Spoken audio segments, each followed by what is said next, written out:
Xabar 24 kanali o'z ishini boshladi. Bugun dasturimizda neft narxining oshishi AQSh ma'muriyatini vahimaga soldi. Havo sovigani sabab O'zbekistonda metan zapravkalar ishiga yana cheklov o'rnatiladi. Urush deyarli tugadi. Donald Tramp. Rossiya Eronga yordam berishga tayyor. Sizni bel va bo'yin og'riqlari bezovta qiladimi? Unda sizga ajoyib Glisson ilgagi bo'yin umurtqasini cho'zish uchun ideal moslamani taklif etamiz. Glisson ilgagi bo'yin umurtqasini muloyim cho'zish uchun mo'ljallangan. Bo'yin va orqa sohadagi og'riqlarni yengillashtiradi. Skolyozni davolashga va bo'yindagi grijani yo'qotishga yordam beradi. Mushaklarning zo'riqishini kamaytiradi va bosh miya qon aylanishini yaxshilaydi. Stress va asabiylikni kamaytiradi. Uy sharoitida foydalanish uchun ideal. Salomatligingizga e'tibor bering. Hoziroq buyurtma bering. To'lovni mahsulot qo'lingizga qilasiz. O'zbekiston bo'ylab yetkazib berish xizmati mavjud. Putin AQShning Eronga qarshi amaliyotidan hayratlandi. Donald Tramp. Biz bu haqda prezident Putin bilan gaplashdik. U ko'rgan narsasidan juda ham hayratlandi. Chunki hech kim bunday narsani ko'rmagan edi, dedi AQSh prezidenti. Havo sovigani sabab O'zbekistonda metan zapravkalar ishiga yana cheklov o'rnatiladi. O'zbekistonda havo harorati pasayishi sababli 10-mart kuni soat 16:00 dan boshlab metan zapravkalar faoliyatiga vaqtincha cheklov joriy etiladi. Bu haqda Energetika vazirligi xabar berdi. Qayd etilishicha, respublika hududlariga sovuq va nam havo massalarining kirib kelishi natijasida tabiiy gazga bo'lgan talab ortdi. Shu sababli magistral gaz quvurlarida bosimning pasayishi kuzatilmoqda. Bunday sharoitda eng avvalo aholi xonadonlari hamda ijtimoiy soha obyektlarini tabiiy gaz bilan uzluksiz ta'minlash ustuvor vazifa hisoblanadi. Shu munosabat bilan 10-mart seshanba kuni soat 16:00 dan boshlab respublikadagi metan zapravkalar faoliyatiga vaqtincha cheklov joriy etiladi. Mazkur chora-tadbirlar avvalo aholi va ijtimoiy soha obyektlarini barqaror gaz ta'minoti bilan ta'minlash maqsadida amalga oshirilmoqda. Shu bilan birga ijtimoiy soha obyektlariga xizmat ko'rsatuvchi hamda jamoat transport vositalari uchun gaz ta'minoti cheklovlarsiz barqaror tarzda davom ettiriladi, deyiladi vazirlik xabarida. Rossiya Eronga yordam berishga tayyor. Aroqchi Lavrov bilan telefonlashdi. Rossiya tashqi ishlar vaziri Sergey Lavrov va Eron tashqi ishlar vaziri Abbos Aroqchi o'rtasida bo'lib o'tgan muloqotda mintaqadagi keskin vaziyat ko'rib chiqildi. Rossiya tashqi ishlar vazirligi rahbari vaziyatni zudlik bilan yumshatish va muzokaralar jarayoniga qaytish zarurligini yana bir bor ta'kidladi. Shu bilan birga Rossiya tomoni Eron va uning mintaqaviy qo'shnilarining xavfsizlik manfaatlarini tegishli darajada hisobga olgan holda bu jarayonga ko'maklashishga tayyor ekanligini bildirdi. Amerika milliy xavfsizlik bo'yicha tahlilchisi Fors ko'rfazidagi AQSh bazalari deyarli yo'q qilindi. Taker Carlson: agar AQSh ularni himoya qilmasa, nega arablar bazalari bilan ta'minlashi kerak? Brandon Baykert: kamida 3 ta baza deyarli butunlay yo'q qilindi. Bahrayndagi baza G'azoga o'xshab qoldi, tekis o'simliklarsiz. U ilgari Yaqin Sharqdagi AQSh dengiz flotining asosiy markazi bo'lgan va hozir butunlay vayron qilingan. Taker Carlson: biz ularni himoya qilmadik. Bu ikki tomonlama o'yin. Arablar bazalarni mehr bilan emas, balki va'da qilingan himoya va yuzlab milliardlab dollarlik AQSh investitsiyalari evaziga taqdim etadilar. Biz o'z majburiyatlarimizni bajarmadik. Neft narxining oshishi AQSh ma'muriyatini vahimaga soldi. CNN telekanal manbasiga ko'ra, Tramp ma'muriyati benzin narxining pasayishini noyabr oyidagi AQSh kongressi uchun oraliq saylovlar oldidan Respublikachilar partiyasining asosiy yutuqlaridan biri sifatida ishlatishni rejalashtirgan.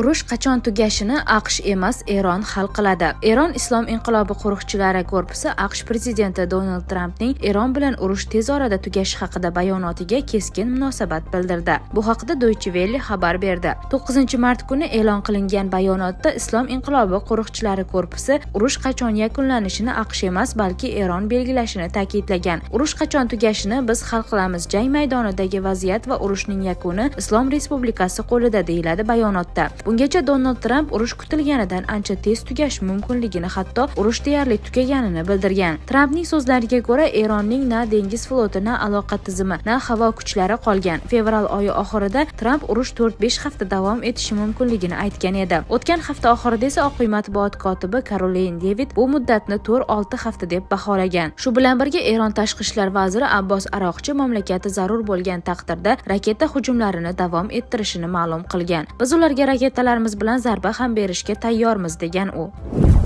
Isroil Eronni yo'q qilishni istamaydi. Financial Times nashr manbasining so'zlariga ko'ra, Isroilning maqsadi rejim o'zgarishini ta'minlash. Urush cho'zilgan sari AQSh va Isroilning urushning dastlabki kunlaridagi talablari sekin-asta yumshoqlashib bormoqda.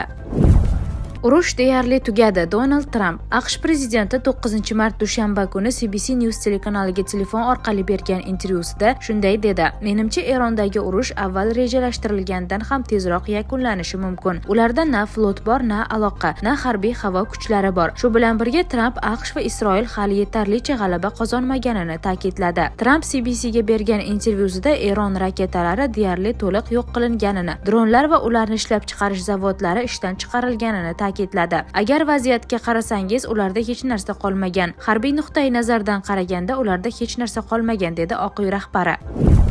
Pentagon shokda. Pekin yadroviy zarbaga yashirincha tayyorgarlik ko'rmoqda. Xitoy ehtimol maqsadli ravishda keng ko'lamli yadroviy urushga tayyorgarlik ko'rmoqda. Bu haqda The Washington Post gazetasi xabar berdi. Nashrning yozishicha, Pekin nafaqat o'z yadroviy salohiyatini jadal sur'atlar bilan oshirmoqda, balki maxfiy yerosti sinovlarini o'tkazish orqali uni yashirincha real jangovar shaylik holatiga o'tkazmoqda. Xitoy yadroviy arsenalini tiyib turish uchun emas, balki yadroviy urush olib borish uchun yaratayotganga o'xshaydi, deydi material muallifi. Meros jamg'armasi huzuridagi Ellison Milliy xavfsizlik markazi katta ilmiy xodimi Robert Peters. Nashrning qayd etishicha, bu xulosa Lobner poligonida o'ta kichik quvvatli portlashlar seriyasi bilan tasdiqlanmoqda. AQSh diplomatlari Pekin seysmik monitoring samaradorligini pasaytirish va tayyorgarlikni butun dunyodan yashirish uchun yerosti bo'shliqlaridan foydalangan holda bu yadroviy sinovlarni qasddan niqoblayotganga ishonchi komil. Sinov o'ta kritik bo'lgan va energiya ajralib chiqqani seysmik grafiklardan mutlaqo ayon, deydi AQSh davlat kotibining qurol-yarog' nazorati va tarqatmaslik bo'yicha yordamchisi Kristofer Yev. Uning so'zlariga ko'ra, shunday hodisalardan biri 2020-yildayoq qayd etilgan. Biroq Xitoy haqiqatni yashirishda davom etmoqda va xalqaro inspektorlarni kiritishdan bosh tortmoqda. Bu ma'lumotni avvalroq Senatning razvedka bo'yicha maxsus qo'mitasi raisi Tom Cotton ham Markaziy razvedka boshqarmasining maxfiy ma'lumotlariga tayanib tasdiqlagan. Gazetaning urg'u berishicha, hozirgi Xitoy endi sovuq urush davridagi arsenal bilan qanoatlanmayapti. Bugungi kunda Pekin qit'alararo ballistik raketalar uchun AQShdagidan ko'ra ko'proq shaxtalar qurmoqda va Yaponiyadan tortib Guam hamda Avstraliyagacha zarba berishga qodir kuchlarni shakllantirmoqda.